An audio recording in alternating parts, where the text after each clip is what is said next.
घटना कथा देखिले 4.5 एकर संपत्ति जड़े छाड़ी सारी कौन कथा कहे कौ राजपुर गोटे लोक किए आज कौ यदि माँ बिरिया प्रकल्प मुझे संपत्ति दान कर पारि स्वागत करमु 4.5 एकर संपत्ति बिना स्वार्थ गोटे टंका भी नि जाए ना कौ एड़े बड़ बड़ राजनेता आज आंगुल एटा ये बोपा पैसा करना बिरजा मंदिर प्रकल्प काम से विगत सरकार था कि वर्तमान सरकार बोपा पैसा नुहे ये सरकार का पैसा ये वर्तमान लोक टिकस पैसा किंतु जो सेवा 4.5 एकर संपत्ति देती कथा आगू आन बाध्य हलु कौन से राजनेता वर्तमान राजनेता 4.5 एकर संपत्ति कौन गोटे एकर दे पारे दिंतु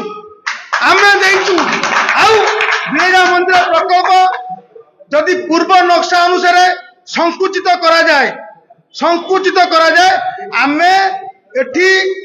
मां को सेवा पूजा करू जात्री सेवा संपूर्ण रूपे